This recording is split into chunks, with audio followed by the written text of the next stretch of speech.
menjelaskan mengenai organisasi di kampus yang berencana mengadakan acara sosial berupa donor darah di lingkungan kampus. Dengan waktu yang terbatas, anggaran terbatas, dan tim yang ada terbagi dalam berbagai tugas. Rapat perencanaan berlangsung dengan berbagai dinamika kepemimpinan yang ditunjukkan oleh Aisyah sebagai seorang pemimpin, yang kali ini akan memerankan 4 gaya kepemimpinan yang berbeda. Bagaimana gaya kepemimpinan tersebut mempengaruhi keputusan dan interaksi dalam tim?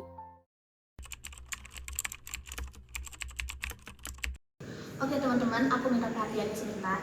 Acara ini harus segera dilakukan dan aku udah putusin untuk acara ini akan berada di Balai Santika Unpad pada tanggal 24 Januari 2025. Oke, untuk bagian tugasnya, Revi kamu bagian urus konsumsi, Mira kamu dokumentasi, Kia kamu bagian logistik sama alat-alat medis, Lea kamu bagian koordinasi dengan sponsor. Itu udah final. Tapi Aisyah, apa nggak ada saran tempat lagi yang lebih strategis? Oh enggak, kita udah gak punya banyak waktu lagi untuk berdiskusi. Ini semua keputusan aku, dan kalian harus mengerjakan tugas kalian dengan baik.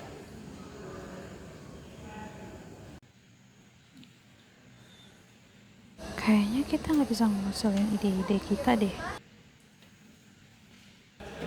Kita harus terima keputusan ini dan fokus pada tugas kita masing-masing. Oke, rapat selesai. Kalian harus kerjain tugas kalian dengan baik, jangan ada yang lambat.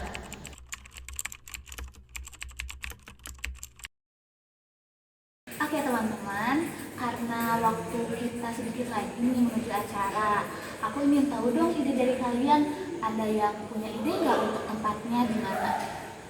Aku rasa basement MLU cocok nggak sih Syah untuk acara donor darah kita nanti? Iya, aku setuju sama Revi. Iya, bener kata Revi sama Kia tadi Syah. Balai Santika tuh tempatnya emang besar, tapi kayaknya kurang cocok deh buat acara donor darah kita.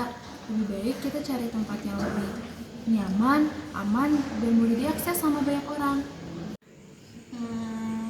Oke deh, aku setuju sama kalian. Kita pilih basement MRU ya. Nah, kan tadi untuk tempatnya udah fix di basement MRU. Kalau untuk job desk gimana? Siapa yang mau menangani logistik? Boleh aku share, tapi aku butuh teman-teman yang lain untuk memudahkan koordinasi. Oke, bagus, good job. Kita sepakat semua ya. Dan sekarang udah punya tugas masing-masing kan? Kita akan langsung action. Mari kita buat acara ini sukses bersama.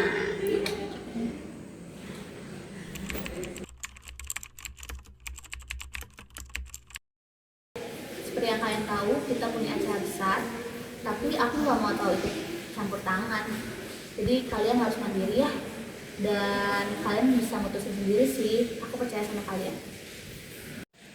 Kayak kita butuh struktur yang lebih jelas deh. Kalau misalnya ada yang ngawasin, bawa berantakan. Tapi Syah, gimana kalau ada yang tumpang tindih tugas? Kayaknya kita perlu koordinasi lebih lanjut deh. Ya santai aja nggak sih guys? Kalian kan tahu tugas kalian masing-masing. Nah kalau ada masalah, ya udah kita diskusiin. Tapi kalau sekarang kerjainlah tugas masing-masing. Menarik. Semoga semuanya bisa selesai ya, tanpa aku harus ikut campur. Tapi kalau kita berhasil kerja sendiri malah keren gak sih? Iya. Lebih baik kalian kerjain sendiri sih. Aku percayain deh sama kalian. Kalau ada masalah, ya udah cari solusinya aja.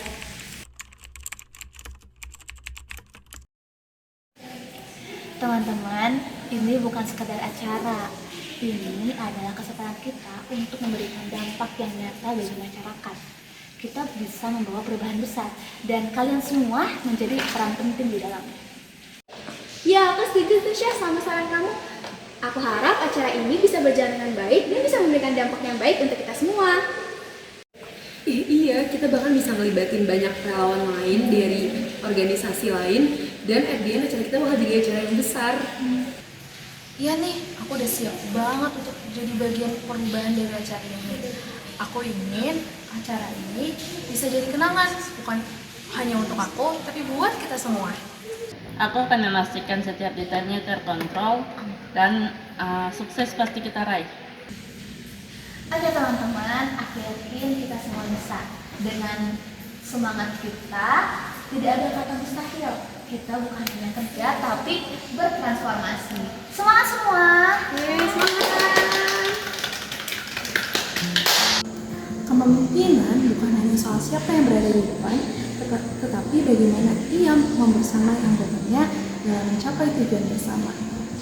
Di dalam video tadi, Aisyah telah menjelaskan 4 tipe kepemimpinan, di mana seorang pemimpin itu harus bisa dengan tegas dan cepat dan mengambil keputusan yang efektif dalam menekan dan juga bisa membuat anggotanya merasa tertekan.